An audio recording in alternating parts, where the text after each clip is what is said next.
اعوذ باللہ من الشیطان الرجیم بسم اللہ الرحمن الرحیم۔ اسپرچول ٹاک کے معزز سامعین، السلام علیکم ورحمۃ اللہ وبرکاتہ۔ جو باقی رہ گیا ہے ہمارے پاس روایت کے مطابق محض الفاظ ہیں، یہ ہم پر منحصر ہے کہ ان کا کیا مطلب معلوم کرنا ہے۔ اگر انسان اپنے آپ کو جان لے تو یقیناً خدا کو بھی جان لے گا، اور وہ واقعی خدا کو جانتا ہے تو خدا سے مطمئن ہو جائے گا اور صرف اسی کے بارے میں سوچنے لگے گا۔ جان لو کہ جب بھی کوئی چیز دوسرے میں گل مل جاتی ہے تو وہ دوسری میں سمجھی جاتی ہے۔ ہم ہی ہر چیز پر انحصار کرتے ہیں، دوسری چیزوں پر انحصار پر ہمارا انحصار حقیقت میں اس پر انحصار ہے، کیونکہ وہ اس کے ظہور کے سوا کچھ نہیں۔ صبر کرو، صبر سے تصوف کے راستے کھلتے ہیں، صبر سے بہتر کوئی معلم نہیں۔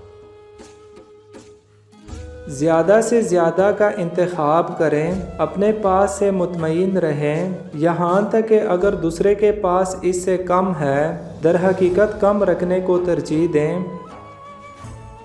آنکھ اس کے سوا کچھ نہیں جانتی، صرف وہی جانا جاتا ہے۔ ہم اسی کے ہیں اور اسی ہی کے وسیلے سے ہی ہم موجود ہیں۔ جب میرا محبوب ظاہر ہوتا ہے تو میں اسے کس آنکھ سے دیکھوں؟ میری آنکھ سے اس کی آنکھ نہیں ہے، کیونکہ اسے اپنے سوا کوئی نہیں دیکھ سکتا۔ اللہ اپنے نیک بندوں کو ہی آزماتا ہے۔ اللہ سے امید کر لی تو کسی امید کی ضرورت نہیں ہوتی۔ اللہ کا حساب کتاب سب کے لیے یکساں ہے۔ جو لوگ باطل سے مرغوب ہو کر اپنے قدم پیچھے ہٹا لیں تو اللہ ایسے لوگوں کی مدد نہیں کرتا۔ الحمدللہ کہیے، آپ کی زندگی لاکھوں لوگوں سے بہتر ہے۔ یہ دنیا ایک مدرسہ ہے، معلم صرف ایک ساتھ ہے۔ حق تعالیٰ وہ جس کا جیسے چاہے امتحان لیتا ہے، اور وہ اپنے خاص بندوں کو اس امتحان کے ذریعے کندن بناتا ہے، اور اللہ ہر امتحان کے بعد انعام دیتا ہے۔ کامیاب لوگ اپنے فیصلوں سے دنیا بدل دیتے ہیں، اور کمزور لوگ دنیا کے ڈر سے اپنے فیصلے بدل دیتے ہیں۔ محبت ڈھونڈنے والوں کو نہیں، بانٹنے والوں کو ملتی ہے۔ سکون اس سے دور بھاگتا ہے جو دنیا میں سکون تلاش کرتا ہے۔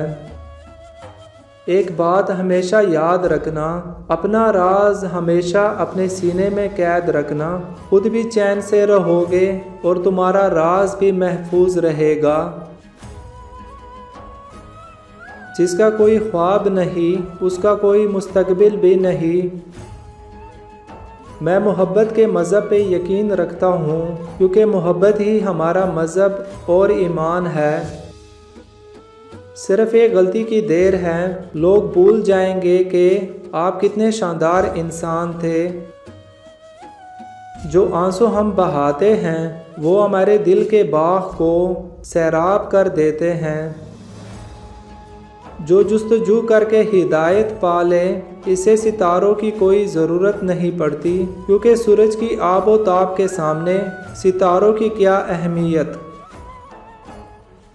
انسان کا جہل اس سے زیادہ کیا ہوگا کہ وہ پتھروں کو جمع کرتا ہے اور قیمتی اشیاء کو ضائع کر دیتا ہے۔ صبر کی اولاد عقل مندی اور دانائی ہے۔ امید کے لیے ایمان کی ضرورت ہوتی ہے۔